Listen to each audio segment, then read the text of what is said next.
In a landmark decision that could reshape North American trade relations, a federal appeals court has delivered a stunning blow to President Trump's sweeping tariff policies. The court ruled that the president's reciprocal and sentinel tariffs are illegal, stating he exceeded his emergency powers under the International Emergency Economic Powers Act.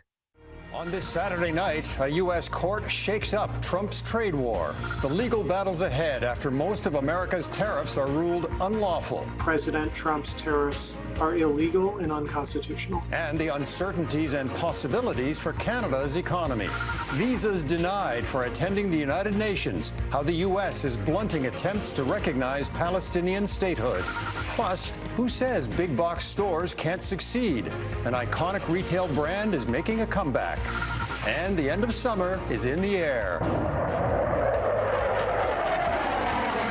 The sky-high sights and sounds at the Canadian National Exhibition.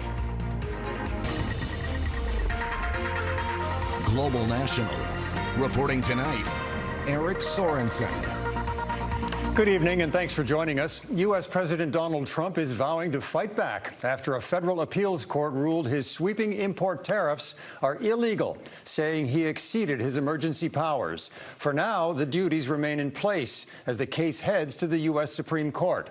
But changes could be on the horizon. Mackenzie Gray breaks down what this means for Canada and the future of U.S. trade in tonight's top story.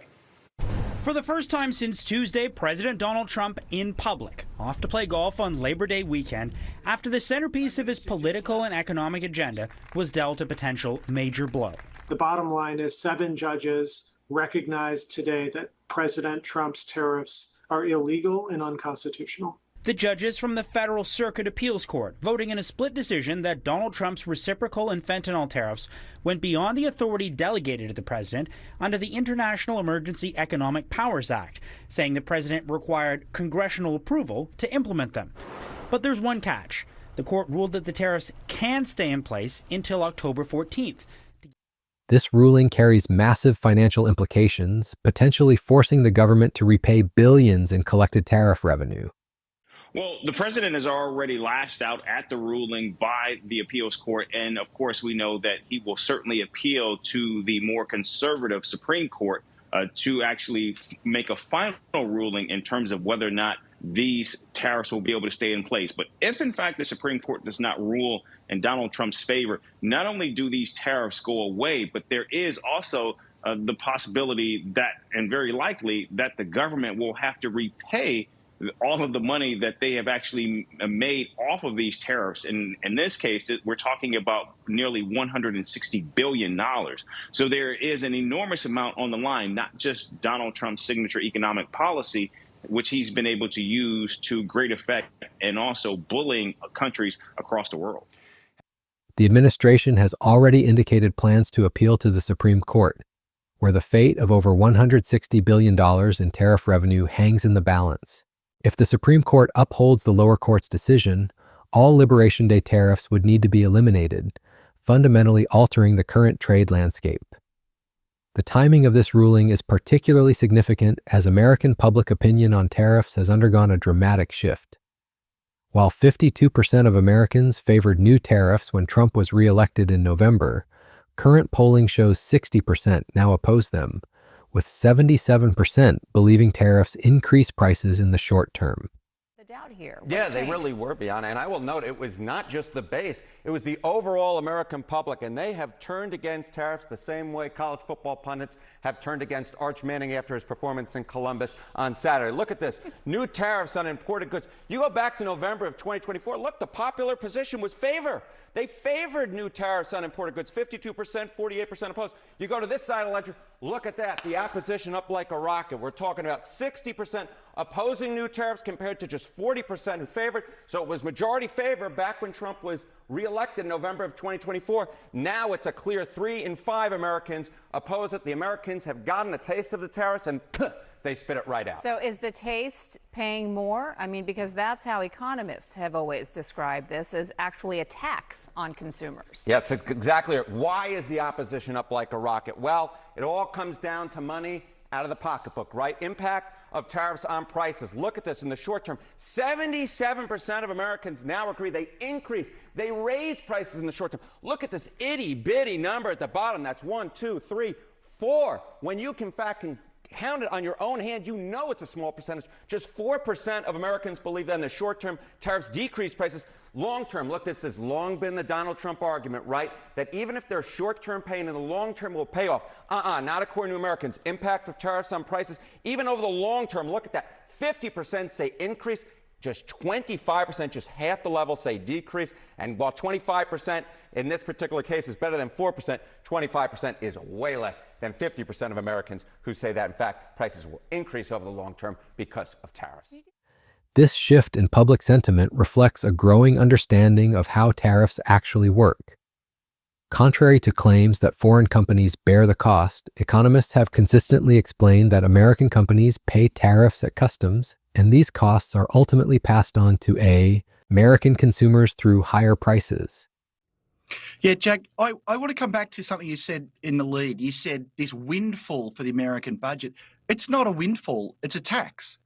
And when you charge people a tax, the government gets revenue. It's as simple as that. In this case, here's how it works. If Best Buy brings in a washing machine, say from Korea, that washing machine gets shipped to America and it sits in the port in customs, and it can't get out of customs until Best Buy writes a check for the tariff. So at the first level, Best Buy, an American company, is paying the tariff. But we economists like to look at it a little harder. Everything's connected to everything else. So there are some other things that could happen. Well, Samsung could decide what they want to do is keep their market share, which means they'd have to cut the price they're selling that washing machine at. But there's a price index called the Import Price Index, and it measures the price of our imports, not surprising. That has not fallen a penny. What that means is that Trump's promise that foreign companies would pay this tax turned out to be false. At the moment, Best Buy is paying the tax, but probably what has started to happen a few places, and will happen more over the next few months, is Best Buy will discover that its costs have gone up, and then it's going to jack up the price. Either way, the cost is being borne by Americans. Right now, by Best Buy, and therefore by my 401k, which is invested in that. Later on, they'll jack up the price, and it'll be American consumers. Simple point here, it's a tax on Americans being paid by Americans. The real-world impact is already being felt by American businesses. Small business owners report paying combined tariffs exceeding 80% on some imports, forcing companies to raise prices for the first time in years. 50% of the cost of the steel. So to give some perspective, in June, I had 2 ocean containers come in, and they were taxed at over 80%. And so we paid our 80% tariff on these ocean containers that came in, and later found out that that isn't exactly what the situation is. Working with our customs brokers, they're not even exactly sure what the procedures are. So not only does it tie up cash, it's hard to plan, and it constantly has us rethinking inventory levels. 80% tax or tariff is a lot. How are you weathering the costs? Do you have to raise prices? So it looks as if, because the landscape is always changing, that we're not going to have an 80% tariff at this point in time. But honestly, we're not exactly sure where it's going to land. But yeah, we've had to raise prices. August 1st was our first price increase in years, and it's something that we absolutely don't take lightly. We absorbed the cost for as long as we could, and we've even absorbed some of the cost to not pass it all on to the customer. But August 1st, we did have a 10% increase. One pizza oven importer revealed paying over 80% in combined tariffs on Italian equipment, demonstrating how these policies directly affect Main Street businesses and their customers. For Canada, this court ruling presents both opportunities and challenges. Canada maintains one of the world's best trade positions with the United States, with 85% of trade remaining tariff-free under existing agreements. Okay, well, let's go to results. Right now, we have the best trade deal of any country in the world. Okay, those are results. We think it can be better, and we're working to make it better. But to be absolutely clear, 85% of our trade with the United States is tariff-free. Nobody else is in that position. Our average tariff is about 5.5%. That's the lowest average tariff of any country in the world. So right now we have the best, but we have real issues. Without question, we have real issues in steel, in aluminum, in forest products, in autos, potentially in pharma, copper, some other sectors. So there's these strategic sectors that the U.S. has focused on, where we have issues. And as well, there will be a review of CUSMA, our trade agreement with the U.S. and Mexico, starting next year. So we need to prepare for that. We need to lay the groundwork for that review, and we need to address as rapidly as possible these strategic sectors. Okay. The ruling could provide Canada with significant leverage in upcoming trade negotiations, particularly as the CUSMA review process begins next year. Canadian negotiators are seizing this moment of legal uncertainty to push for more favorable terms, while the Supreme Court delays its ruling on the matter. Well, sometimes when things are right on balance and you think you're just about to negotiate, something like this can be to the advantage of Canada. We can sit down with the Americans and say, we're not going to hide behind a court ruling. We're going to put in place a deal that we will respect and that you will respect, and here are the contours of that deal. I believe that it can be a bit of a bargaining advantage, but it doesn't take away the fact that Trump is always going to be Trump. Lutnick is very much like Trump. They speak every single day about these issues. Trump thinks that he's a genius who's the only one who's figured out that tariffs are the best thing in the world. We've spent generations since the Second World War removing tariffs, making trade easier, and the whole world, including the US, including Canada, has gotten richer as a result. But Trump's decided that it can always go one way, towards the United States, and there'll be nothing to pay for that. He's learning that his courts don't agree with him, and he's learning that his trading partners don't agree with him. Trade experts suggest this window of opportunity could allow Canada to secure agreements that provide the certainty and predictability Canadian businesses desperately need. Meanwhile, the domestic political landscape in Canada is shifting as citizens refocus on internal priorities.